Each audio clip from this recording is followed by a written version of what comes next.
Assalamualaikum warahmatullahi wabarakatuh. Halo teman-teman, bertemu lagi dengan saya Aminah Rosalinda, mahasiswa dari Universitas Lampung. Nah, gimana nih kabarnya? Semoga kita selalu dalam keadaan sehat. Amin amin ya rabbal alamin. Nah, untuk pembelajaran video kali ini kita akan membahas materi tentang pencemaran lingkungan. Capaian pembelajaran pada materi pencemaran lingkungan itu peserta didik memiliki kemampuan menciptakan solusi atas permasalahan-permasalahan di berbagai lokal, nasional, atau global terkait pemahaman keanekaragaman makhluk hidup dan peranannya, virus dan peranannya, inovasi, teknologi, biologi, komponen ekosistem, dan interaksi antar komponen serta perubahan lingkungan. Untuk tujuan pembelajaran kita pada kali ini, peserta didik mampu membedakan berbagai macam pencemaran lingkungan dengan benar, lalu peserta didik dapat menganalisis penyebab dan dampak pencemaran lingkungan, kemudian peserta didik dapat merumuskan penyelesaian masalah pencemaran lingkungan sekitar. Nah, sebelum kita membahas materi pencemaran lingkungan, kita simak dulu yuk video berikut ini.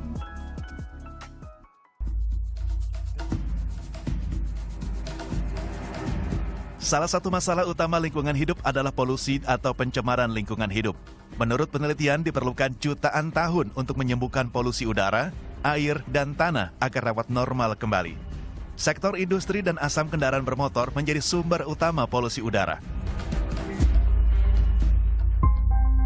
Sedangkan polusi air lebih banyak disebabkan oleh tumpahan minyak, hujan asam, dan limbah perkotaan, dan polusi tanah yang disebabkan oleh limbah industri yang merusak zat nutrisi di tanah yang penting bagi tumbuhan.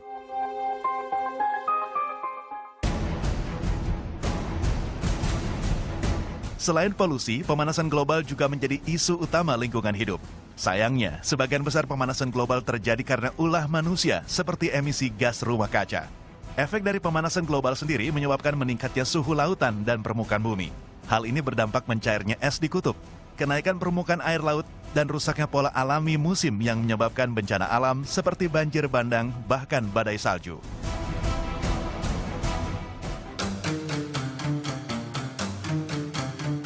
Masalah yang dianggap sepele seperti membuang sampah sembarangan, seperti limbah plastik dan limbah rumah tangga juga menjadi masalah besar untuk lingkungan hidup.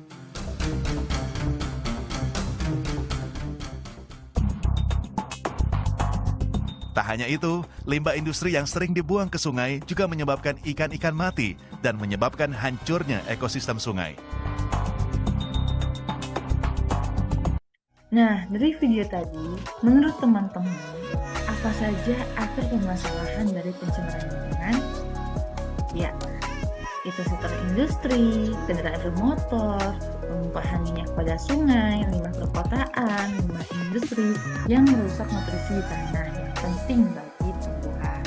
Kemudian, apa ya pelajaran yang dapat kita petik dari video tersebut? Ayo, apa? Nah, benar. Jadi kita harus menjaga lingkungan, tidak membuang sampah sembarangan, mengurangi pemakaian kendaraan bermotor, tidak membuang zat kimia di sungai sehingga menyebabkan ikan-ikan akan mati. Maka ekosistem di sungai itu akan terancam. Jadi teman-teman, pencemaran lingkungan itu sangatlah berpengaruh besar pada kehidupan kita sehari-hari. Maka dari itu kita harus menjaga lingkungan agar tetap bersih dan sehat. Jadi udah tahu kan manfaat dari kita mempelajari materi pencemaran lingkungan? Nah, yuk kita langsung saja kita bahas materinya.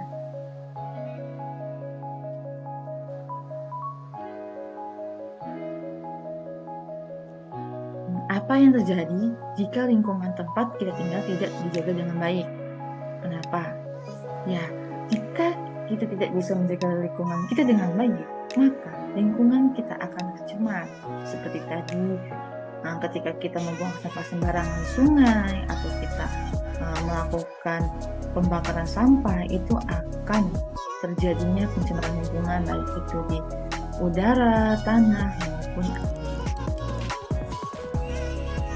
Nah, sini Definisi lingkungan. Apa sih lingkungan itu? Lingkungan adalah segala sesuatu yang berada di sekitar kita yang mempengaruhi kehidupan termasuk air, tanah, udara, maupun manusia.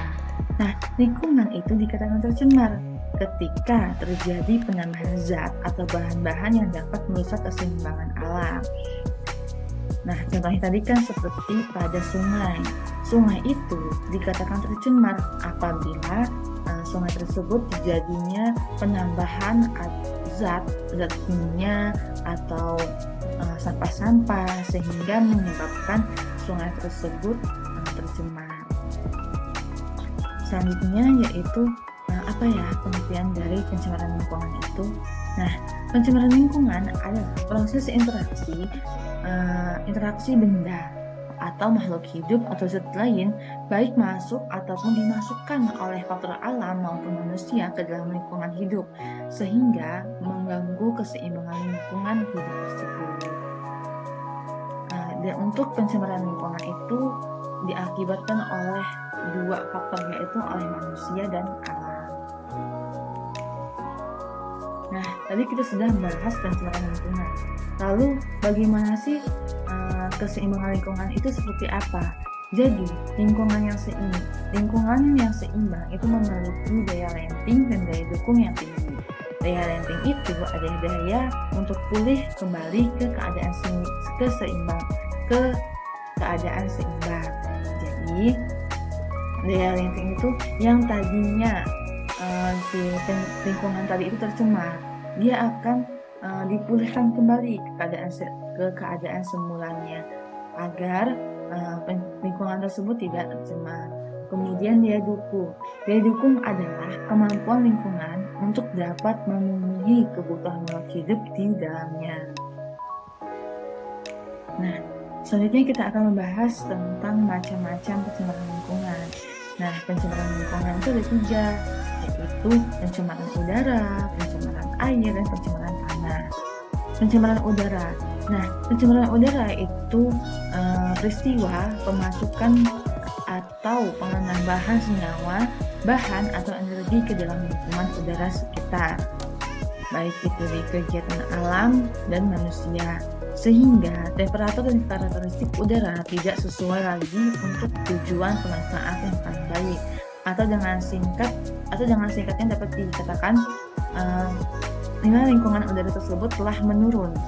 Nah, pencemaran udara yang disebabkan oleh aktivitas manusia itu dapat ditimbulkan dari 6 sumber utama, yaitu dari pengangkutan dan transportasi, kegiatan rumah tangga, pembangkitan daya yang menggunakan bahan bakar fosil, kemudian pembakaran sampah, pembakaran sisa pertanian, dan kebakaran hutan, dan serta pembakaran bahan bakar dan emisi proses. Jadi, ketika kita melakukan pembakaran sampah, terus pembakaran hutan, itu merupakan termasuk dari sumber dari pencemaran udara. Selanjutnya yaitu pencemaran air. Nah, ekosistem air itu dapat melakukan rehabilitas apabila terjadi pencemaran terhadap dan air. Nah, kemampuan ini ada batasannya. Oleh karena itu, perlu diupayakan untuk mencegah dan menanggulangi pencemaran air. Untuk mengatasi pencemaran air, itu dapat dilakukan usaha preventif.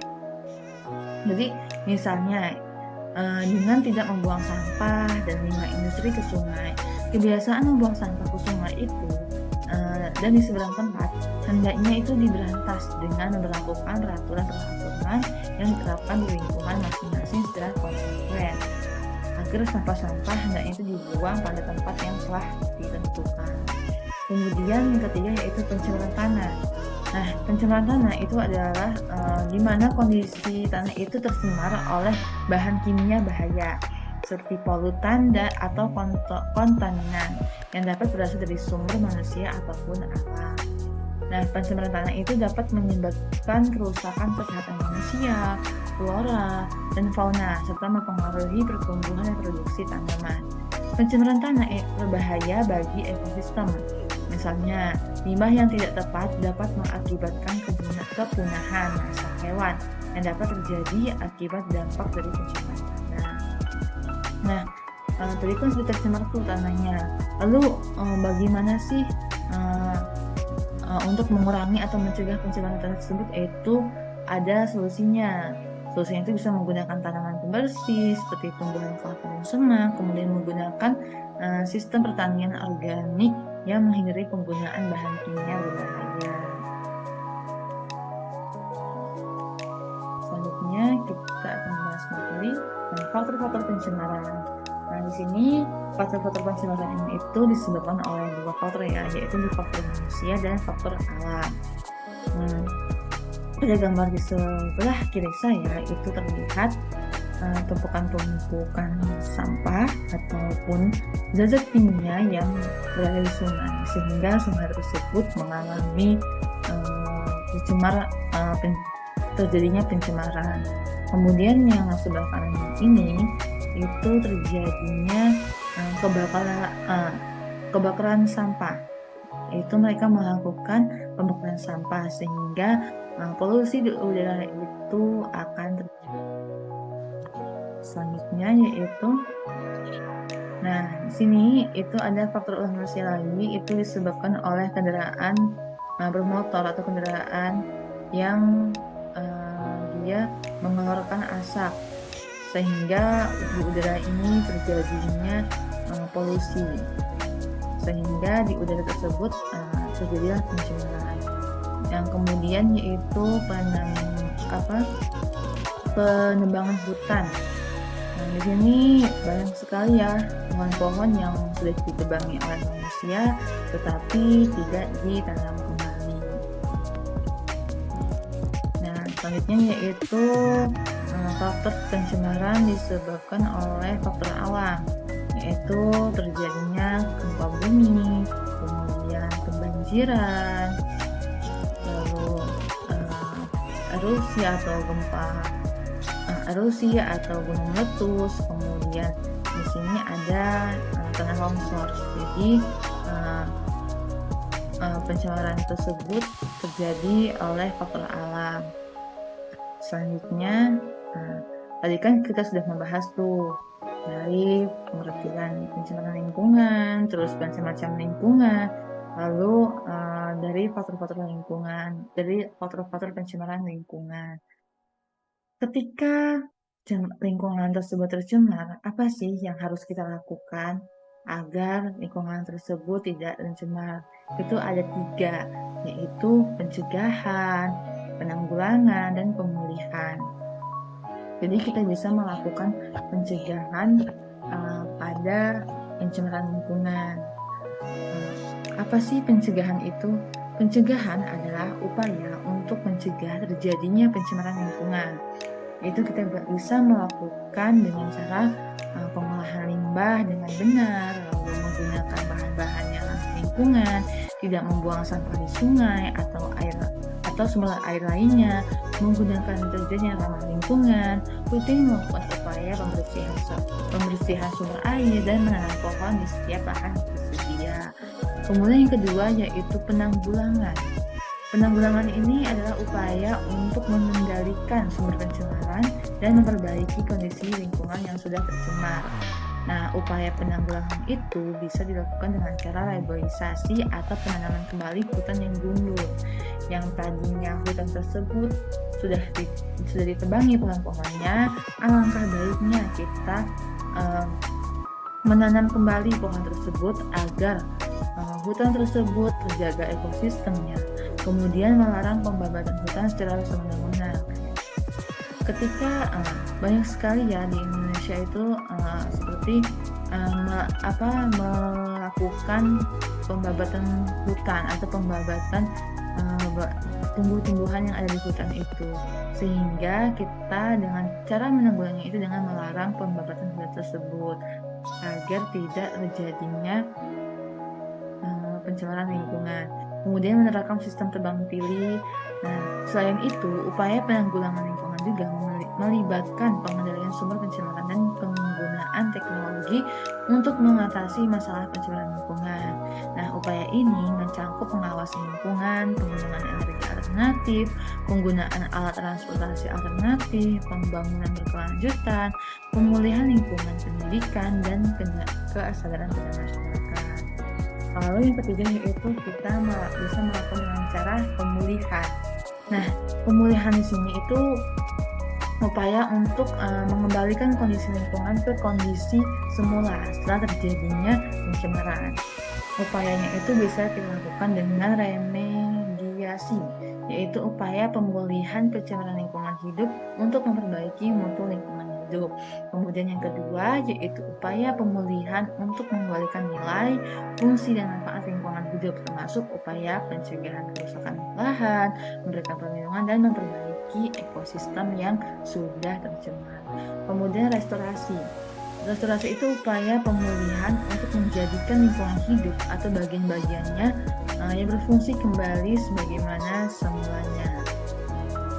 Nah, dengan kita melakukan tindakan pencegahan dan penanggulangan terhadap terjadinya pencemaran lingkungan hidup, yang termasuk pencemaran udara, pencemaran air, dan pencemaran tanah, berarti kita juga sudah melakukan pengawasan, pengendalian, dan pemulihan pelestarian dan pengembangan terhadap pemanfaatan lingkungan, baik itu di udara, air, dan tanah.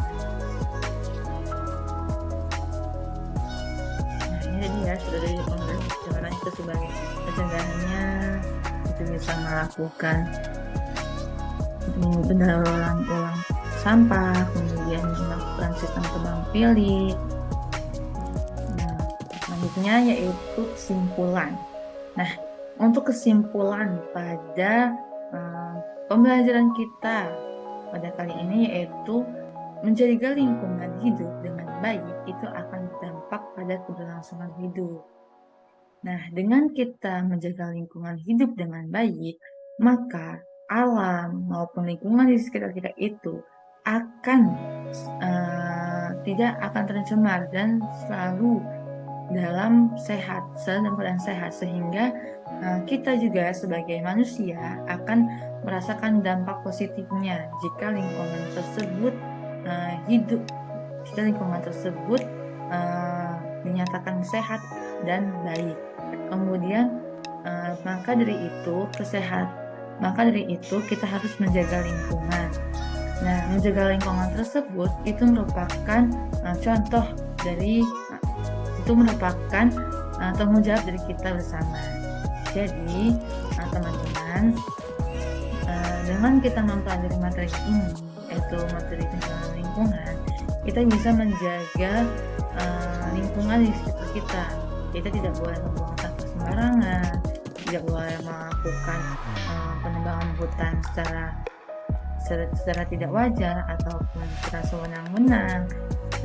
Dan ketika kita melakukan penebangan hutan atau penebangan pohon, itu kita harus melakukan penanaman kembali agar ekosistem hutan tersebut akan terjaga.